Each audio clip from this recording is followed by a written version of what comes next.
Dans le royaume lointain de Nzinga, où les épices parfument l'air et les rires des enfants résonnent dans les ruelles, vivait une femme nommée Moyi. Connue pour ses rondeurs joyeuses et son amour pour la bonne chair, Moyi était une figure emblématique du village de Kiyinga. Sa réputation de fainéantise n'était surpassée que par celle de ses talents culinaires, qui faisaient saliver même les plus réticents. Un jour, le roi Nzinga annonça un concours de cuisine dont la gagnante aurait l'honneur d'épouser son fils, le prince Taji. Ce dernier, connu pour son goût pour les femmes élancées, n'avait jamais posé les yeux sur une femme comme Moyi. Mais le destin, aussi imprévisible qu'une épice exotique, avait d'autres plans. Moyi, poussée par les encouragements de ses amis, décida de participer. Elle concocta un plat si envoûtant que les villageois en furent hypnotisés. Sans le savoir, ils dégustaient de la chair humaine, qu'ils confondaient avec de la viande de brousse.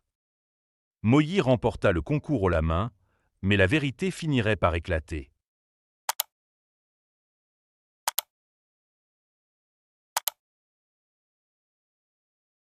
Moyi, avec ses mains habiles, plongea dans son sac d'épices, libérant des arômes qui dansaient dans l'air comme une promesse de bonheur.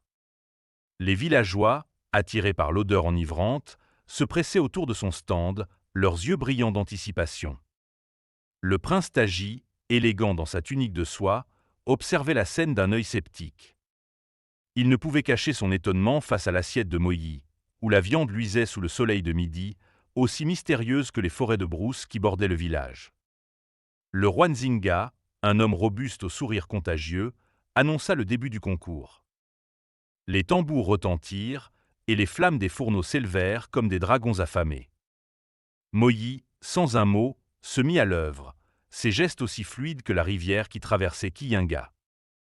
À mesure que le temps s'écoulait, les plats des concurrents prenaient forme, mais aucun ne semblait rivaliser avec la création de Moyi. Sa recette secrète, transmise de génération en génération, était sur le point de changer sa vie à jamais. Lorsque le moment de la dégustation arriva, le silence se fit. Le prince Taji, d'abord réticent, fut conquis par la première bouchée. Le goût riche et complexe de la viande le transporta dans un monde de saveurs qu'il n'avait jamais exploré. Alors que le soleil déclinait à l'horizon, teintant le ciel de Nzinga de couleurs flamboyantes, Moyi se tenait devant la foule, son plat triomphant devant elle. Les murmures d'admiration ne tardèrent pas à se transformer en applaudissements frénétiques. Le prince Taji, son palais encore émerveillé par les saveurs inconnues, s'approcha de Moyi. Ses yeux, habitués à la finesse des silhouettes de la cour, découvrirent une beauté différente dans les formes généreuses de la cuisinière. Il y avait quelque chose d'irrésistible dans sa présence, une force tranquille qui le captivait. « Votre plat est remarquable, madame, » dit-il, sa voix trahissant une curiosité sincère. « Quel est votre secret » Moyi, d'ordinaire si bavarde, garda le silence. Elle savait que la vérité sur son ingrédient mystérieux pourrait semer le chaos. Elle se contenta de sourire, un sourire qui cachait bien des histoires. Les autres prétendantes, éclipsées par le succès de Moyi, chuchotaient entre elles, leur regard lancé vers la gagnante trahissait un mélange de jalousie et d'admiration. Elle savait que le concours était terminé avant même qu'il ne commence vraiment. La nuit tomba, et avec elle, la cérémonie de clôture.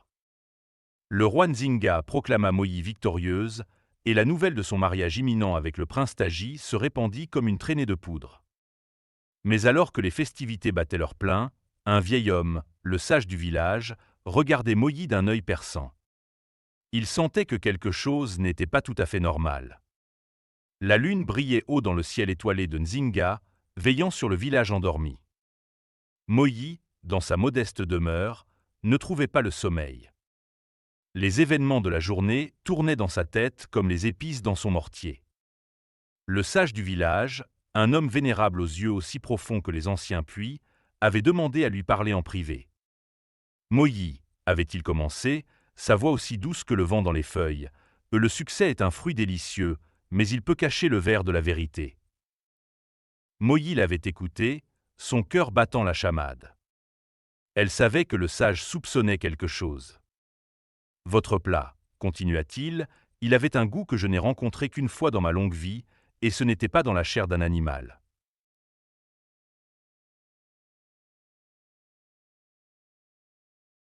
Dans le palais royal, le prince Taji se tenait à son balcon, regardant les étoiles. Il pensait à Moyi, à son plat extraordinaire, et à la vie qu'ils allaient partager. Mais une question le taraudait. Pourquoi avait-il ressenti une telle émotion en goûtant sa cuisine? Était-ce simplement le talent de Moyi, ou y avait-il autre chose? Pendant ce temps, dans les rues sombres de Kiyinga, des murmures se faisaient entendre. Des histoires circulaient, des légendes anciennes sur des mets interdits et des cuisiniers qui osaient franchir les limites du tabou. Les villageois, d'abord séduits par la victoire de Moyi, commençaient à se poser des questions. Au matin, le village s'éveilla avec une tension palpable. Le roi Nzinga, ignorant les rumeurs, préparait les festivités du mariage. Mais le sage, avec ses mots énigmatiques, avait planté une graine de doute qui ne tarderait pas à germer. À l'aube, alors que les premiers rayons du soleil perçaient la brume matinale, le village de Kiyinga s'éveillait lentement. Moyi, les yeux cernés par une nuit sans sommeil, se préparait pour les festivités à venir. Mais son esprit était ailleurs, hanté par les paroles du sage. Le prince Taji, quant à lui, se tenait devant le miroir de sa chambre, ajustant sa tenue avec une précision royale. Il ne pouvait s'empêcher de penser à Moyi, à son sourire énigmatique et à la magie de sa cuisine. Une part de lui désirait ardemment découvrir le secret de son plat victorieux. Dans les rues, les villageois chuchotaient, leurs voix se mêlant au claquement des tambours et au chant des célébrations. Les histoires du sage avaient semé une curiosité brûlante parmi eux. Quel est donc ce goût si particulier dans le plat de Moyi? Se demandait-il. Le roi Nzinga, fier de sa filleule, ignorait les rumeurs qui couraient. Pour lui, ce mariage était l'union parfaite entre tradition et innovation, entre le vieux et le nouveau. Il voyait en Moyi non seulement une cuisinière hors pair, mais aussi une femme capable de régner à côté de son fils. Pendant ce temps, le sage se tenait à l'écart, observant la scène avec une gravité silencieuse. Il connaissait les légendes de Nzinga, les récits transmis par les ancêtres sur les plats interdits. Il savait que la vérité devait être révélée, pour le bien de tous.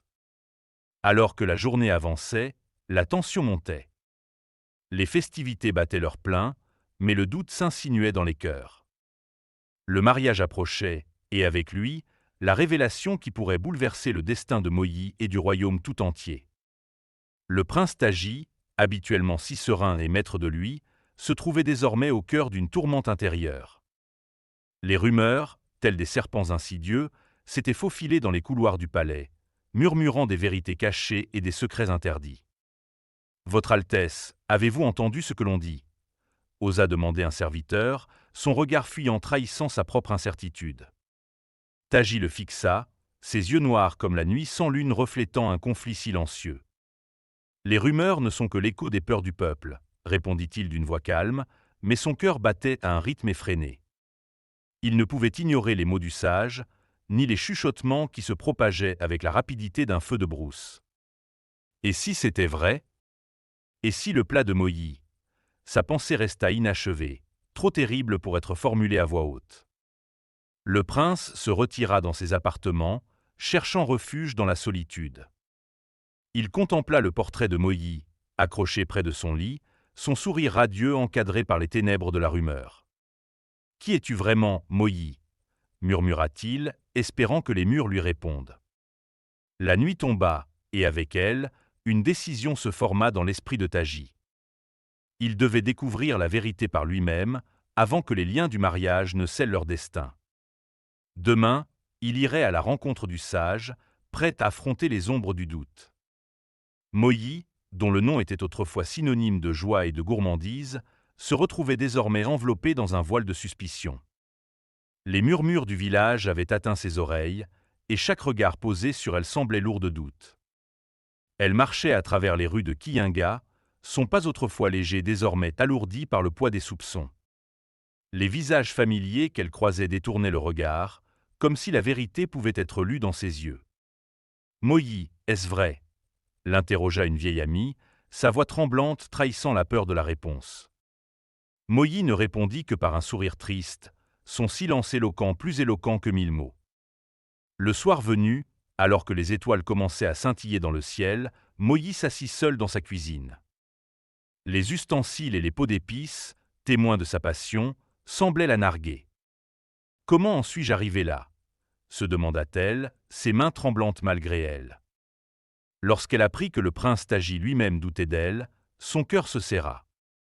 Elle avait vu dans ses yeux une lueur d'admiration, peut-être même de tendresse. Mais désormais, cette lueur risquait de s'éteindre sous le souffle froid du doute.